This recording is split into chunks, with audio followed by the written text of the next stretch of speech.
and is, and what she's doing.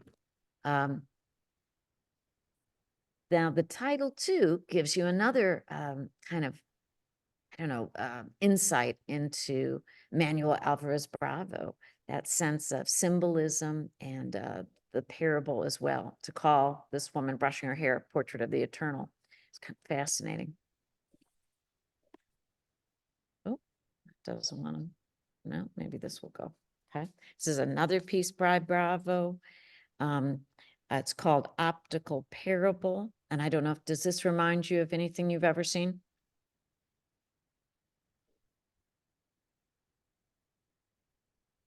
Or any artists that you know?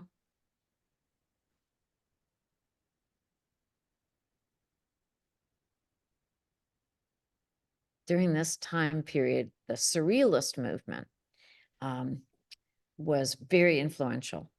And this very much is something they loved, eyes and eyeballs, and store windows and reflections. And all of these are in this Bravo piece. If you look at it and just even look at the sheer number of eyes that appear, something like 7 very watchful eyes. And of course, the word that's now reversed backwards is spirito, or spirit. And we're really, it's all about the act of looking and being reflected right back at us too. But surrealists and photographers of the time loved store windows and mannequins and signage as well. And I don't know if anybody is a friend I should say a friend, yes, of F. Scott Fitzgerald and The Great Gatsby, might remind you of the signage in that movie and book as well, of the watchful eyes of the optometrist sign in that piece. Another of his works, All Saints and All Souls Days, of course, are major feast days in the Catholic calendar. Long candlelight processions to city cemeteries with flowers and food, and most importantly here, often a sugar skull. And you can see here this girl holding this sugar skull. And can you see what's written on the skull? Amor, love. Amor, love is right there on the skull. And again, in icing. And there is a sense of just great pride in showing off this skull. You know, but this girl holding it here. The piece again might remind you of all kinds of different images that you might see related to the Day of the Dead. And again, this is a theme that Manuel Alvarez Bravo and his wife, Lola, also loved to portray in their artwork. Piece by Bravo called To Scale the Sky. It's very, very simple. If you look at this, what leaps out at you? It's so simple. The ladder. The ladder, the ladder. And look at the ladder, kind of homemade and rather simple, rather rustic, almost looks like it's kind of split in places and nailed, those little rungs are nailed together. Doesn't look like a ladder I would feel comfortable, confident climbing. The other thing that I think you notice is the texture of whatever this building is. If you look at that, this very, very rough texture. I don't know how big the building is. I don't know where it is. I don't know, where we are. None of that is apparent. All I get is this mysterious ladder up against the building, and no people either. And then what's interesting is as soon as you see the title, I remember I told you he loves symbolic titles. You get this other kind of almost poetic association. To call it To Scale the Sky makes me think again of magic realism, and makes me think too of, I think Chagall often has mysterious ladders that don't seem to be going anywhere. So this also has a little Pueblo-ish feeling to it. Yes, I think you're right. It does have a Pueblo-ish feel to it.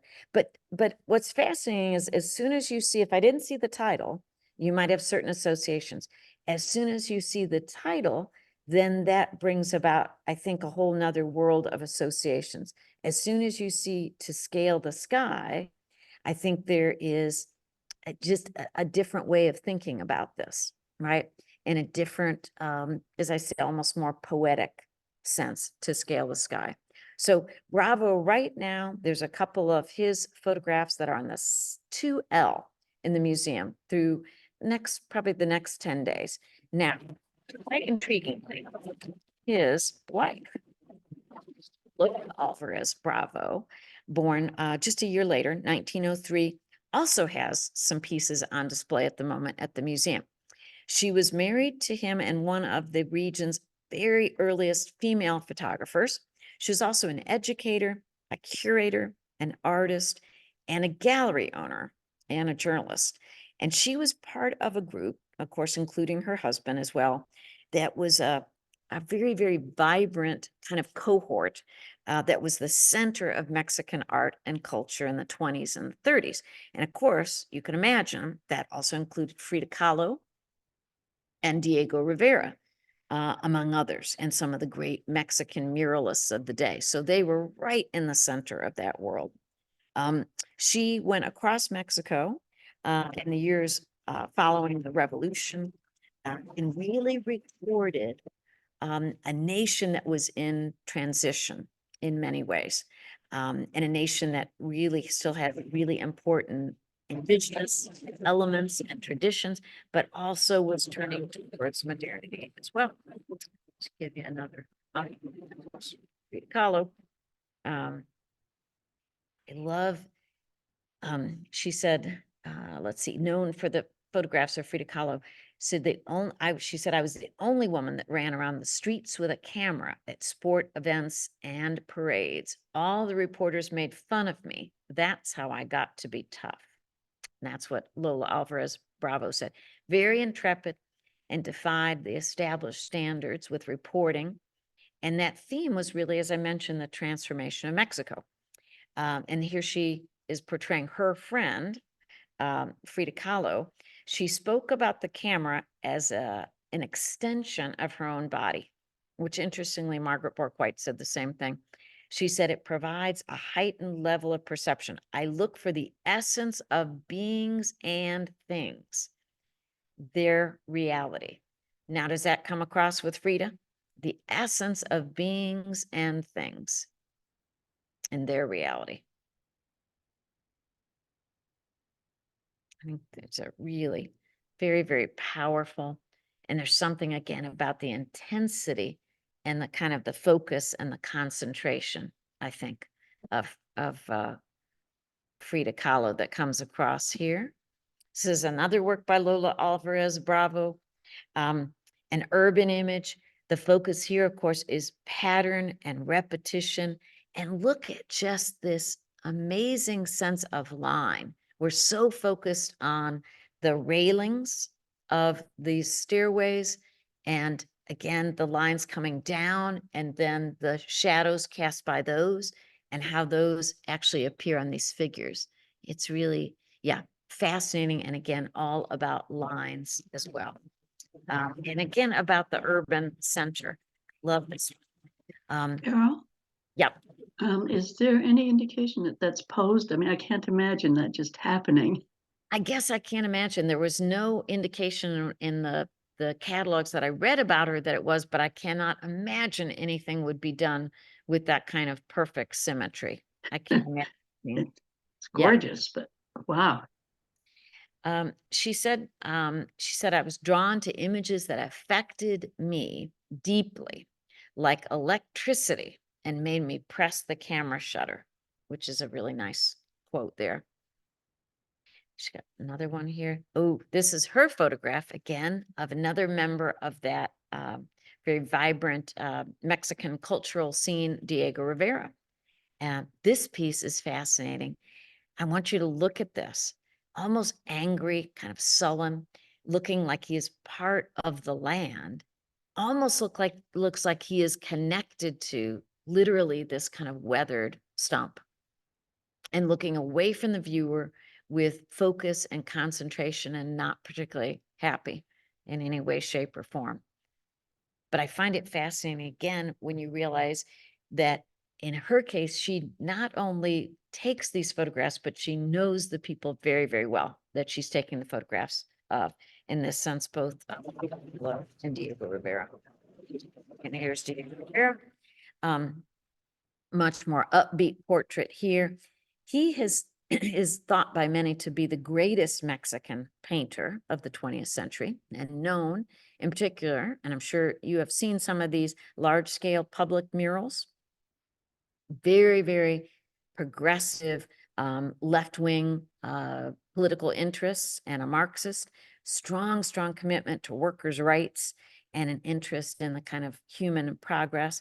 Big celebrity in the 30s and the 40s, and had a very tumultuous relationship with his wife, Frida Kahlo. He was born in 1886 and began painting at a very, very early age. Actually took a trip to Paris and there got the lessons of the Cubists and Picasso, kind of joined that to Mexican symbolism. Returns to Mexico in 1922, just as the country is emerging from the Mexican Revolution, which is, of course, 10 years of extraordinary difficulty and hardship and death of over 1 million people.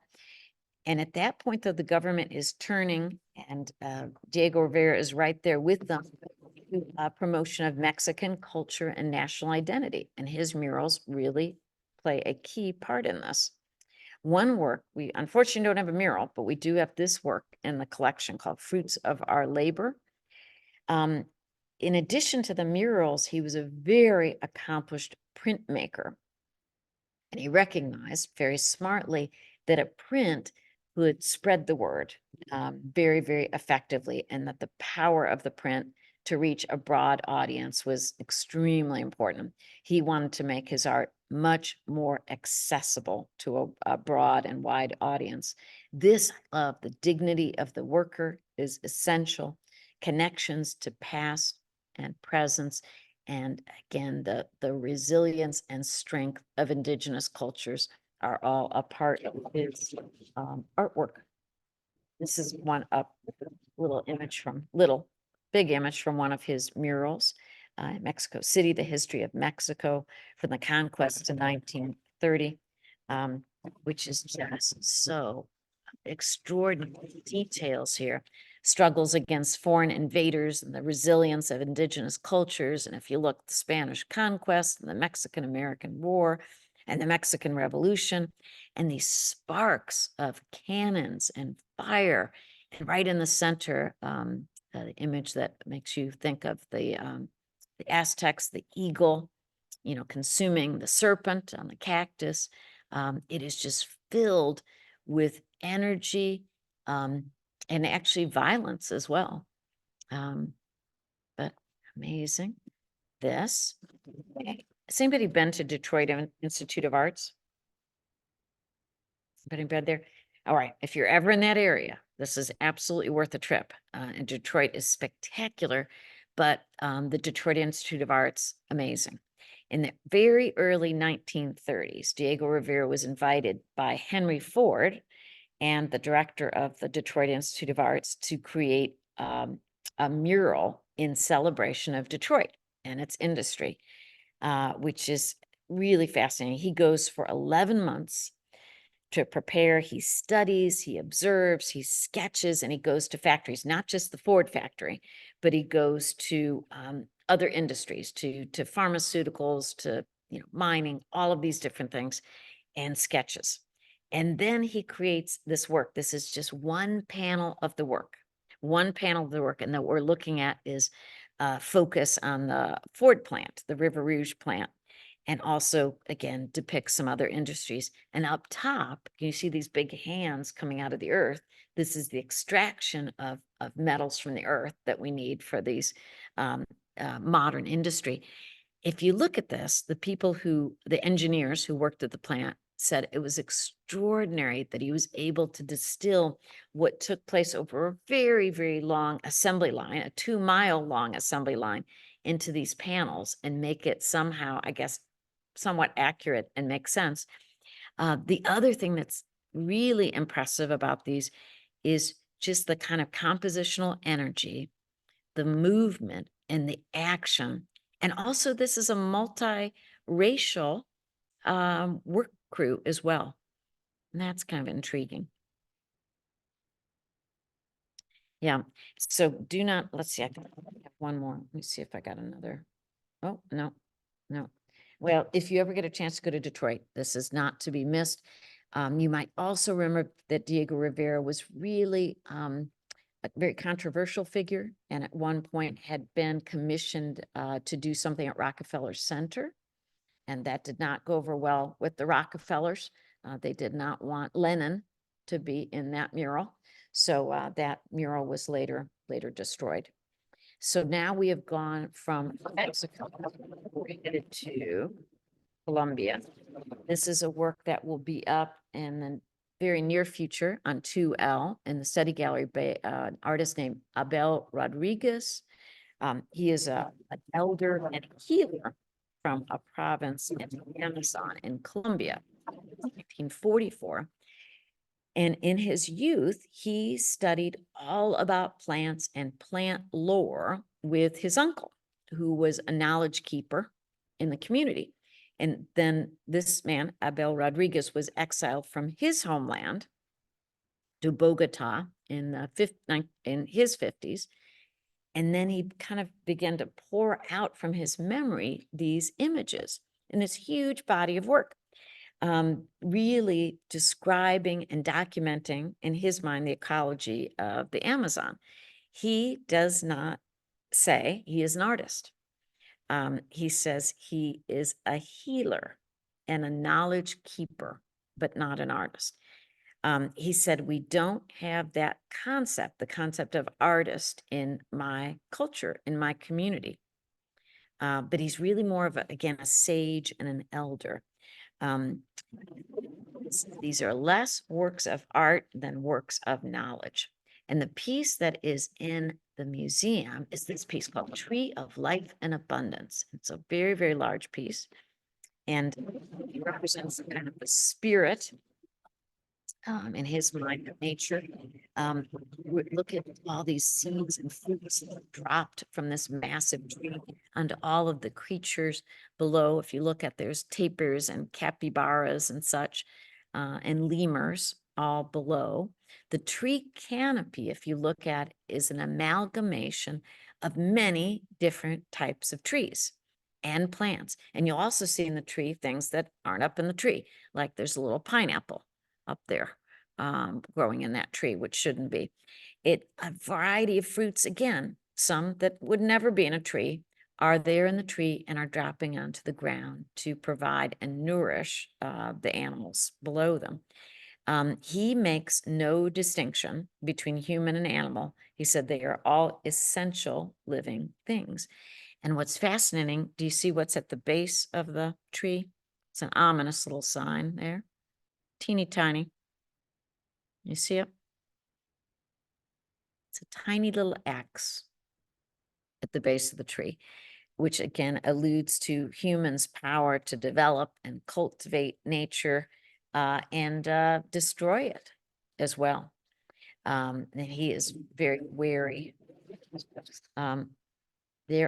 This is another, oh, you can see the axe a little bit better here.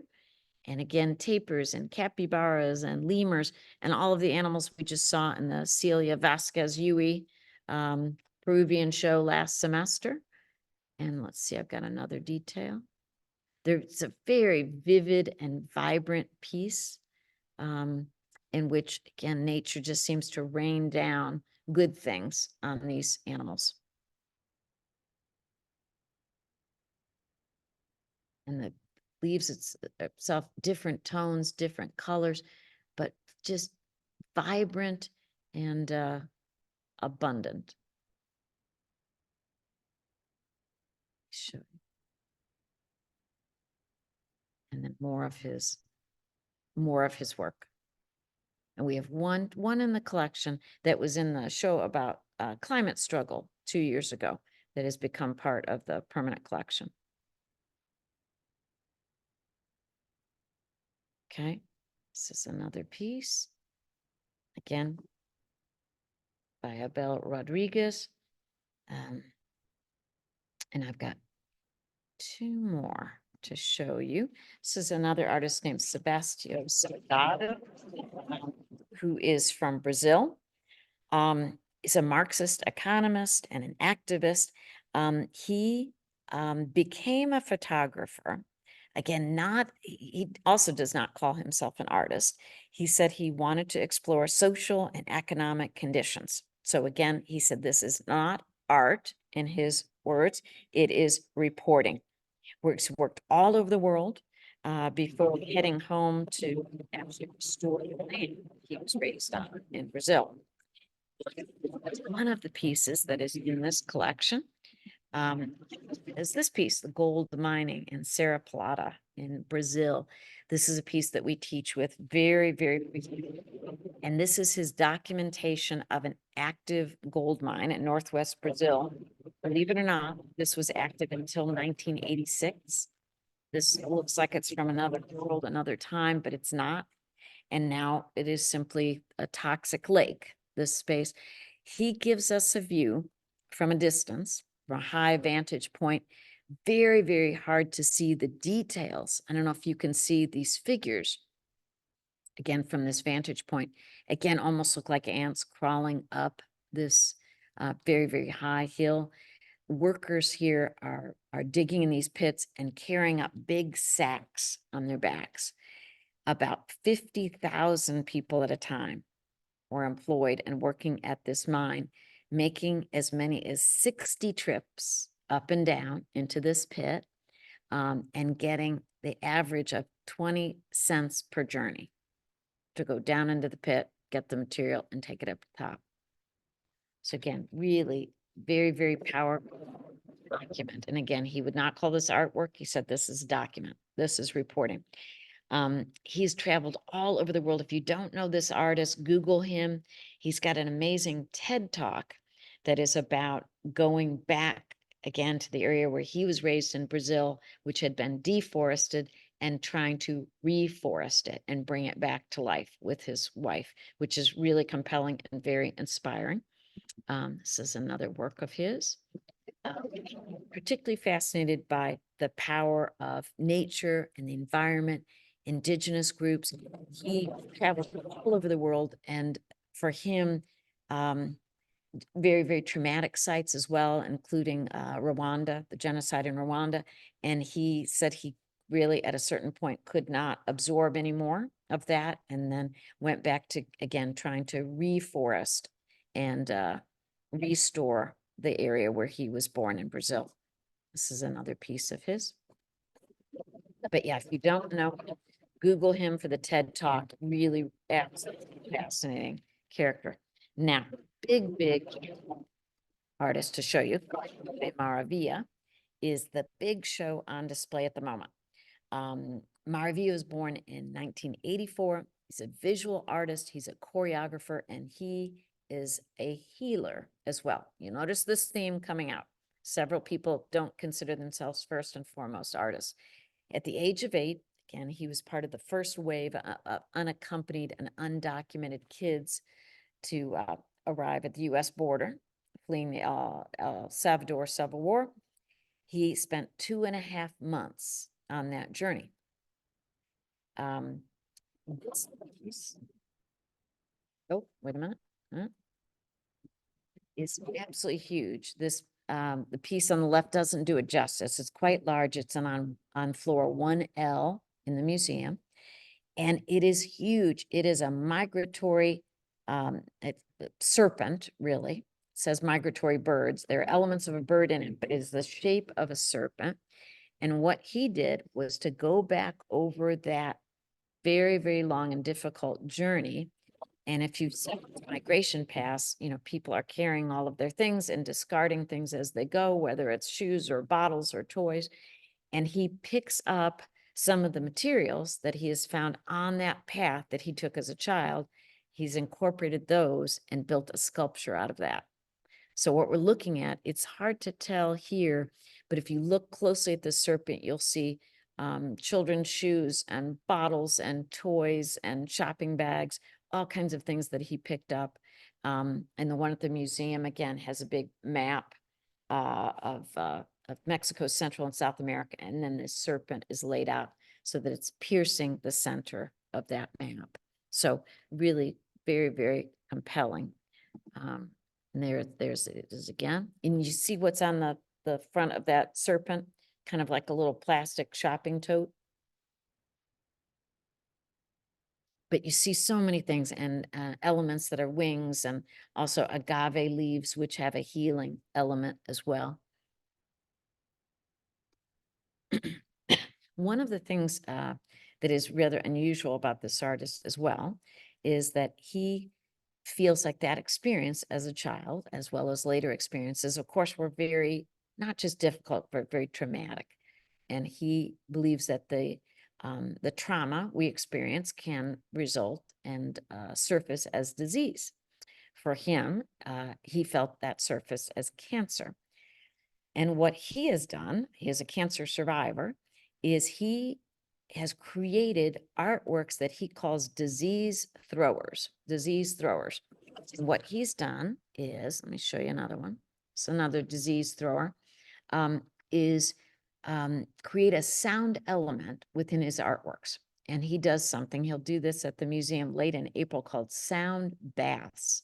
So he will actually play the gongs that are within his artworks, and people, if they've signed up in advance, will lay down within the gallery and be bathed and kind of covered with what he believes are healing sounds and healing vibrations. So he has 3 big artworks in the exhibition, and 2 of the 3 are disease throwers. And the belief is that these are healing instruments. He said, I have to teach others to heal themselves. So he's not just an artist, but really an activist and a healer, and somebody who is creating what he calls healing machines in his artwork, which is really fascinating. In some ways, I don't think of that as a modern or contemporary art idea, but it's a very traditional artwork idea. If you think about some of the other things that maybe you have seen in museums or even at the Johnson Museum of Art, there are many objects from the past, from other cultures and other times, that have healing elements and healing functions, but that's something that I tend not to associate with the 20th and the 21st century. But that's definitely part of Guadalupe Maravilla's work. See if I've got another. Carol, is his end of April presentation going to be open to the public? The tricky thing is it will one day and 1 second appear on the website, and and then there are 40 slots on the floor, and Oh, those it's okay. slots, and he's going to do 3 different baths. One will be for the general public. One will be for he's very interested in people who are experiencing what he did, migration and immigration issues. And one will be for, and I have no idea honestly how it will be promoted, but for people affected by cancer. So 2 will be kind of very specific audiences, and 1 will be the general public. But I have a funny feeling, even if you aren't laying down in this bath, if you walked in the door on the 27th of April, you will hear this, since sound travels throughout the whole building pretty easily. So, but if you're interested, look every day on the website, and I think it's going to appear quite soon. Thank you. So this is another piece that's in the exhibition right now. Disease thrower. This has been a great piece to teach with. We just had high school Spanish classes here this week, and middle school Spanish too, and fascinating materials. If you look at it, it does seem to be an open jaw with kind of dangling teeth, and what look like teeth on the bottom are actually black heads of ears of corn. There are shells and chains. There's a gong at the back of the artwork. And then what's in the center is a woven straw mat. So the idea is obviously somebody could get in this and lay down in this and be within the jaws of this creature. And then a big video screen with an eye on the side of some kind of creature, almost panther-like creature. And then a series of hammocks above it. So it's been a kind of fascinating artwork to talk about and to look at with people as well. But if this is of interest, yeah, keep your eyes peeled on the website because this will happen April 27th. And I don't know exactly what time, and there will be 2 others again with more specific audiences. But as I say, even if you walk in the door, I have a funny feeling you'll be part of the healing vibrations. But I hope you will come and see Guadalupe Maravilla's show will be up through June 9th. It'll close right after reunion. The Claudia Jaskowitz, the Bolivian artist, will be here all semester. And then for about the next couple of weeks, the photographs, several photographs of Manuel Alvarez Bravo and Lola Alvarez Bravo will be up on floor 2L. So if you want a little smattering of these things, please come and look at these. There will be, I was just saying to Jean, during spring break, there are usually limited hours because the guards are students, but we're still open. It's usually something like 11 to 4 instead of 10 to 5, but the parking is much, much easier. So keep that in mind. Does anybody have any questions or comments?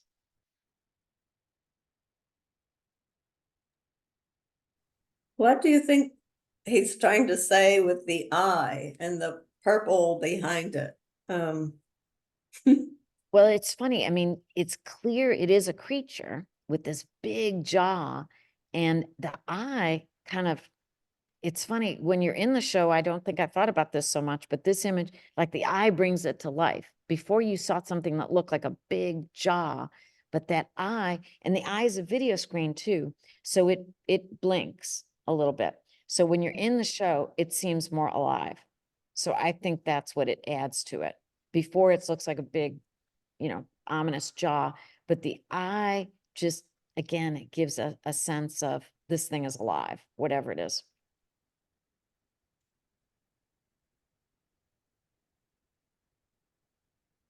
Anybody else have any questions or comments? It's fascinating. It's so different, and to see them in person, I think you're going to be just fascinated. The sheer scale of the pieces. These don't do it justice. They're very, very large, and the serpent piece is massive. So there's only 3 of his works really in the exhibition, but they're all huge. And then he's also very inspired by traditional indigenous artwork. He has selected pieces in the permanent collection, ancient pieces, and then he's put those in the center of the show, I think, to again connect with those ideas of healing. It's fascinating. It's wonderful. Thank you. I hope you'll come. I hope you'll come and see it in person. Great. Well, thank you all for joining me today on this gorgeous day. I hope now you're going directly outside. You too. Thank you. I'd love to. All right. Take care. All right. Thank you, Carol. Bye-bye. Thank you, Carol. I'm sorry it was a little bumpy to get started there. No problem at all. No problem Good. at all. All Great, right. great. My pleasure. All right. Was- Take care. Thank you so much. Bye. Bye-bye.